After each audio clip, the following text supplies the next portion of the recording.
কি করছে ভাই? আপনি সমন্বয়ক যে, আপনার সাথে ছাত্রলীগের নেতা কর্মীরা বা স্থানীয় লোকাল আওয়ামী লীগের কর্মীরা কি করছে একটু বলেন তো। সমন্বয়গিরি রাখবে না। আমার বাবা মার উপর হামলা চালিয়ে আসে। আমার বাবা মা গ্রামে থাকে। আমার জীবন সংকটাপন্ন। স্বরাষ্ট্র উপদেষ্টাকে বলবো, আপনার পুলিশ প্রশাসন, আপনার প্রশাসন কি করে? ছাত্র আন্দোলনের জামালপুর জেলা সর্বোচ্চ পদে থাকা সত্ত্বেও আমার বাড়িতে যদি হামলা চালানো হয়, পুলিশ প্রশাসনকে জানানোর পরেও যদি তাদের টনক না নড়ে, তাহলে এই স্বাধীনতার কোনো দরকার নাই। সবাই অবগত আছেন যে আমি বৈষম্য বিরোধী ছাত্র আন্দোলন জামালপুর জেলা। দর্শক, যার বক্তব্য শুনছিলেন তিনি হচ্ছেন বৈষম্য বিরোধী ছাত্র আন্দোলনের একজন মহানায়ক, একজন বীর। কিন্তু আজকে সেই বীরের এমন পরিণতি যে তিনি ফেসবুক লাইভে এসে তার প্রাণের যে আশঙ্কা, প্রাণনাশের সেই আশঙ্কার জন্য পুরা আমাদের সিস্টেমকে তিনি এক হাত নিয়েছেন। এখানে একটা জিনিস তাদের বোঝা উচিত যে আপনার মতন এরকম সমন্বয়ক সারা বাংলাদেশে ভাই কয়েক লাখ ছিল এই মুহূর্তে। তো সরকারের কি এটা সম্ভব যে প্রতি সমন্বয়কের বাড়ি ঘরে গিয়া পুলিশি পাহারা দেওয়ার ব্যবস্থা করা? এটা কিন্তু আসলে সম্ভব না, শুনতে যেমনই লাগে। আপনার নিজেকেও সচেতন থাকতে হবে। যাই হোক, তারপরে বিষয়টা নিয়ে আইন শৃঙ্খলা বাহিনী মুভমেন্টে যাচ্ছে। বাড়িঘরে হামলা এবং প্রাণনাশের আশঙ্কা করেছেন যিনি এতক্ষণ আমাদের সামনে কথা বলছিলেন, বৈষম্য বিরোধী ছাত্র আন্দোলনের জামালপুর জেলার আহ্বায়ক মীর ইসহাক হোসেন ইখলাস। ফেসবুক লাইভে এসে নিজের এবং পরিবারের সদস্যদের প্রাণের নিরাপত্তা দাবি করেছেন তিনি। আর এই লাইভটি সোমবার রাত 10টায়, মানে গত পরশুদিন, ব্যক্তিগত ফেসবুক আইডি থেকে 5 মিনিটের লাইভে হামলার আশঙ্কা প্রকাশ করে ক্ষুদ্র প্রতিক্রিয়া জানিয়েছেন মীর ইসহাক। ভিডিওতে তাকে বলতে শোনা যায়, দীর্ঘ রক্তাক্ত আন্দোলনের মাধ্যমে তারা ফ্যাসিস্ট সরকারের পতন ঘটিয়েছে, অথচ আজও তাদের জীবনের নিরাপত্তা নেই।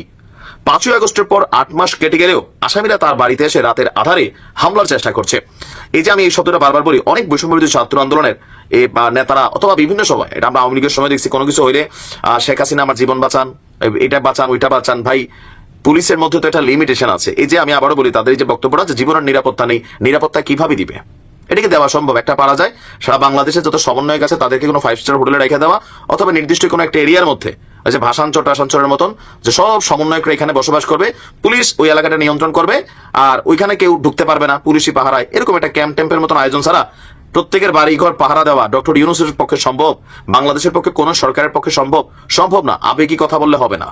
আচ্ছা, তো তারপরেও তার বক্তব্য হচ্ছে যে সদর উপজেলার মোস্টা ইউনিয়ন চেয়ারম্যান পদে নৌকা প্রতীক নিয়ে প্রতিদ্বন্দ্বিতা করা বদরুল হাসান বিদ্যুতের পরিবার তার বাড়িতে হামলার ষড়যন্ত্রে জড়িত। বিদ্যুতের বাবা, চাচা, চাচাতো ভাই মিলে তার গ্রামের বাড়িতে হামলা করতে গিয়েছিলেন। এ সময় তাকে গুম্বা খুন করার হুমকি দিয়েছেন। এখন এটা তো পারিবারিক ঘটনা হইতে পারে। আপনি এলাকার ভিতরে হেললগে ভেজাল লাগাইবেন, ওই নতুন নতুন সমন্বয় হলে যেটা হয় আর কি, যে মানে গাছে মাছে আগুন লাগানো অনেকে চিন্তা ভাবনা থাকে। পারিবারিক ভেজালগুলোর যদি রাষ্ট্রীয় ভেজালে লাগাই ফেলেন, যে ভাই এই যে বৈষম্য বিরোধী ছাত্র আন্দোলনের নেতা গতকালকে গ্রেপ্তার হয়েছে না, পারভেজ হত্যা মামলার আসামি, আপনি অপরাধ করবেন, আপনি তো গ্রেপ্তারও হইতে পারেন, তাই না? আপনি লোকালি কোনো পারিবারিক ঝামেলা থাকলে সেটা একরকম। আরেকটা আছে যারা ছাত্রলীগ, যুবলীগ, আওয়ামী লীগ আপনার চিঠি দিচ্ছে সমন্বয় হিসেবে তোকে মাইরা ফেলবো, তখন হচ্ছে বিষয়টা আলাদা। আমার কাছে অনেকটা মনে হচ্ছে এটা পারিবারিক একটা ইস্যু। তার বক্তব্য যে বৈষম্য বিরোধী ছাত্র আন্দোলনের আহ্বায়ক হয়েও যদি নিরাপত্তা না পান, তাহলে সাধারণ মানুষ কোথায় যাবে? সাধারণ মানুষের সাথে এত ঝামেলা হচ্ছে না যতটা আহ্বায়কদের সাথে হচ্ছে। আইন উপদেষ্টা এবং স্বরাষ্ট্র উপদেষ্টার কাছে প্রশ্ন ছুড়ে দিয়ে বলছেন, কেন তাদের প্রশ্রয় দেওয়া হয়েছে? কে প্রশ্ন? আইন উপদেষ্টা বলছে যে যাও, সারা বাংলাদেশে ডেভিল হান্টের মাধ্যমে মোটামুটি যারা আছে বিচি নেতা, বি ক্লাস নেতা ছিল, এগুলো কিন্তু গ্রেপ্তার করে ফেলছে। সরকারের উদ্যোগ চলছে, আসিফের নির্দেশে আরো অনেক অভিযান চলছে।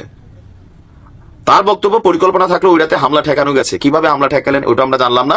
হামলাকারীরা এখনো আত্মগোপনে তাকে হুমকি দিয়ে যাচ্ছেন। এটা পারিবারিক ইস্যু একটা আমার কাছে মনে হচ্ছে।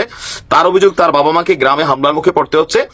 আর আওয়ামী লীগের নেতাকর্মীদের বিরুদ্ধে তার অভিযোগ, এই সরকার এবং তার দোসররা এখনো তাদের উপর হামলা চালাচ্ছে। পুলিশ এবং প্রশাসন কিছুই করতে পারছে না।